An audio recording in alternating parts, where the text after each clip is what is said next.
Bonjour, je suis Kwasi Zile-Henri Daniel, ingénieur en réseau et télécommunications. Je vais faire cette vidéo dans le but de vous expliquer un peu le protocole UDP et TCP et de vous montrer un peu la communication avec les sockets. Le protocole UDP ou User Datagram Protocol et le protocole TCP ou Transport Control Protocol s'exécutent au-dessus du protocole IP comme le présente sur le schéma et se fonde sur les services fournis par le protocole IP, que ce soit dans le modèle OSI ou dans le modèle TCP/IP. Ces deux protocoles de la couche transport permettent de résoudre les problèmes comme la fiabilité des échanges et assurer que les données arrivent dans l'ordre correct. Ils déterminent aussi à quelle application chaque paquet de données doit être délivré. Comme caractéristique de ces protocoles, au niveau du protocole TCP, on a la garantie d'arriver dans l'ordre de paquet de données. Ensuite, on a la fiabilité dans la transmission et on a le mode connecté qui signifie que ce protocole a un mécanisme de retransmission dans le cas où il y a des erreurs dans la communication, dans la transmission. On observe aussi une lenteur dans la transmission, comme par exemple au niveau du protocole HTTP par exemple. On a, on voit ce protocole aussi comme, on voit le protocole TCP comme un service téléphonique.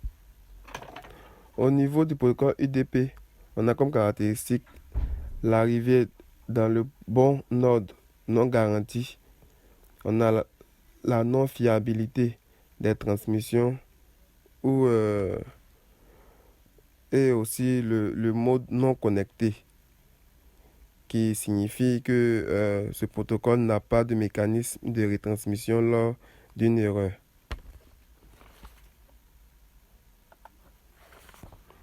Avec le TCP ou UDP, il est possible de remettre des données à des processus d'application s'exécutant sur une machine distante. Ces processus d'application sont identifiés par un numéro de port.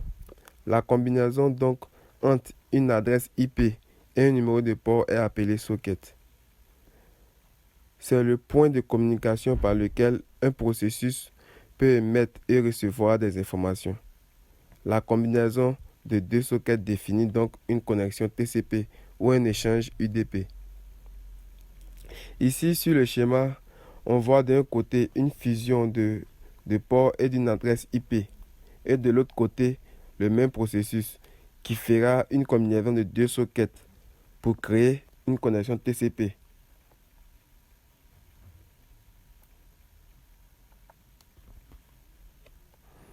Pour expliquer un peu la communication par les sockets, on dira que comme dans le cas de l'ouverture d'un fichier, la communication par socket utilise un descripteur pour désigner la connexion par laquelle on envoie ou on reçoit les données.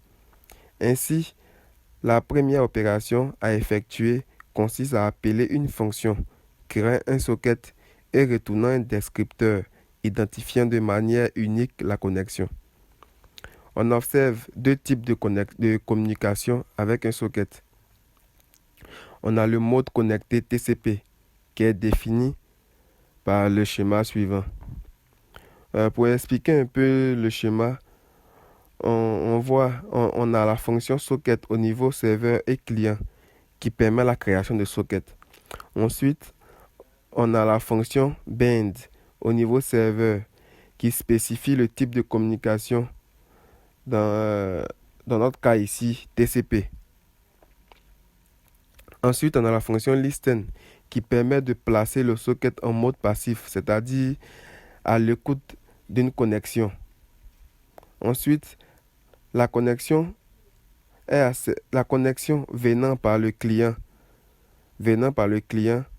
par la fonction connect, est acceptée grâce à la fonction accept au niveau serveur. Et le serveur reçoit les données grâce à la fonction receive venant du client par la fonction send. Ensuite, le serveur ramène un accusé de réception au client par la fonction send. Et le mode, ce mode connecté est, est interrompu par la fonction close. Nous allons passer ensuite au deuxième mode qui est le mode non connecté. Au niveau de ce mode, on remarque que au niveau serveur et client, la création de socket se fait par la fonction socket. Ensuite, on a la fonction bind qui définit le type de communication, dans notre cas UDP. Ensuite, on a la fonction receive from qui permet au serveur de recevoir les données venant du client par la fonction send to. Ensuite, on aura la fonction close qui va être exécutée dans le but de fermer cette communication.